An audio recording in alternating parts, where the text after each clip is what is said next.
Eh bien, si tu veux être parfait, va, vends tout ce que tu as, donne-le aux pauvres, et puis viens, suis-moi, tu auras un grand trésor dans les cieux. » Et quand j'ai entendu cette parole de Jésus, j'ai eu une grande joie, une très grande joie. Et dès lors, je voulais vivre comme Jésus, et j'ai ressenti en moi un grand désir du célibat pour le royaume, être totalement dépendant de mon Père du ciel, et je voulais vivre alors consacré à Dieu.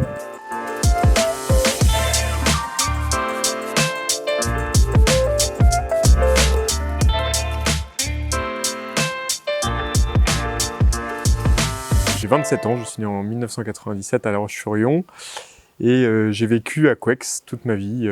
C'est là que mes parents habitaient et habitent toujours. Et j'ai ensuite fait ma scolarité à Couëx, Esnay, La Roche-sur-Yon, au lycée Saint-Joseph. Et voilà, j'ai grandi dans une famille de 6 enfants, je suis le dernier de 6 enfants. 3 frères, 3 sœurs. Et c'est vraiment dans ce cadre familial où j'ai reçu beaucoup d'affection que j'ai pu grandir. Oui. Nos parents nous ont vraiment éduqués dans la foi, un grand souci de nous donner une éducation chrétienne, alors évidemment par la messe dominicale. Je leur suis très reconnaissant de nous avoir envoyés dans le scoutisme, qui a été d'abord pour moi, avant d'être une école de la foi, qui a été d'abord une école de la responsabilité, c'est-à-dire j'ai pu exercer pour la première fois des responsabilités. Celui de chef de patrouille, je me souviens, qui me faisait très peur. Et donc c'est la première fois où en fait j'ai prié Dieu, Seigneur, où je l'ai prié en vérité, Seigneur, aide-moi, parce que là je me sens pas capable d'assumer cela. Puis j'ai fait l'expérience du don de Dieu, oui, il m'a aidé, et je l'ai loué pour cela. Et donc cette année de scoutisme comme CP a été très importante.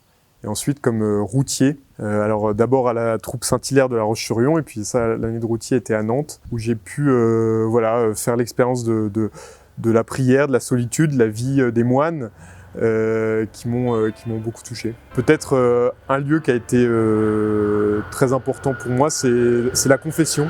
Et j'ai aussi beaucoup reçu dans la confession. Je me souviens d'un jour, alors que j'étais encore étudiant, je suis allé voir un prêtre et c'était à l'abbaye de Joué-Mondet, et je me suis confessé, et j'ai vraiment pu faire l'expérience de la miséricorde de Dieu, de son pardon malgré mon péché, et son pardon gratuit. Et je me souviens que en me levant du siège de mon siège, je me tourne ensuite vers le chœur où priaient les moines, et je vois le grand crucifix, et je vois la croix de Jésus, et je suis bouleversé par cette croix où en fait je vois l'amour de Jésus pour moi. Voilà, il m'a aimé et s'est livré pour moi.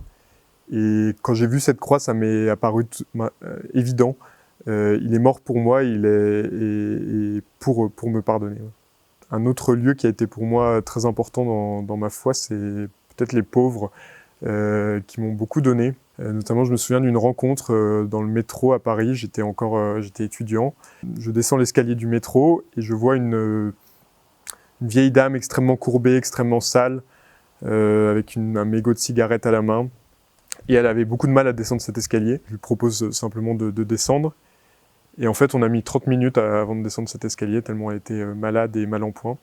Mais ça a été 30 minutes extraordinaires. Peu de paroles, mais des regards et un merci et la reconnaissance dans ses yeux. Dans son visage, j'ai vraiment compris que le Christ était présent en elle, que le Christ était en elle et dans tous les pauvres. J'ai pu voir que le Seigneur nous attendait dans les pauvres, que en donnant un peu à boire aux pauvres, on lui donnait à boire à lui. J'allais à la messe du dimanche, je suis dans une paroisse étudiante. Un soir, le prêtre a lu l'évangile du jour, qui était l'évangile du jeune homme riche.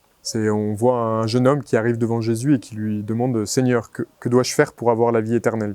Et Jésus lui répond « Mais tu sais bien, suis les commandements, honore ton père et ta mère, etc. et tu auras la vie. » Et le jeune homme lui répond « Tout cela, maître, je l'ai fait depuis mon enfance. Que dois-je faire de plus ?» Et là, Jésus le regarda, l'aima, et lui dit « Eh bien, si tu veux être parfait, va, vends tout ce que tu as, donne-le aux pauvres, et puis viens, suis-moi, tu auras un grand trésor dans les cieux. » Et quand j'ai entendu cette parole de Jésus, j'ai eu une grande joie, une très grande joie, une très grande certitude aussi, celle de l'amour du Père pour moi. Je découvrais que Dieu était vraiment mon Père et que j'étais son Fils.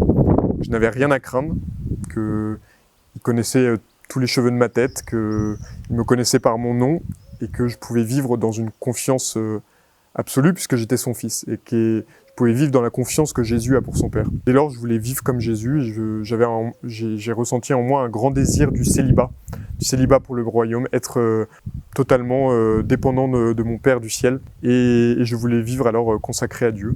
Alors je ne savais pas comment, c'est-à-dire que ça n'a pas été clair pour moi tout de suite, l'idée du sacerdoce n'est pas venue, mais peu à peu, après ce jour, j'ai rencontré des prêtres diocésains qui m'ont marqué par leur générosité, leur désir de mener les gens à Dieu, à notre Père. J'ai rencontré aussi, j'ai pu lire une vie du saint curé d'Ars, voilà, cet humble prêtre qui se donne pour 900 âmes, mais qui se donne de tout son cœur, et ça, c'est ce qui m'a mis vers la voie du sacerdoce, et donc j'ai appelé mon diocèse, je suis retourné dans mon diocèse et ils m'ont accueilli.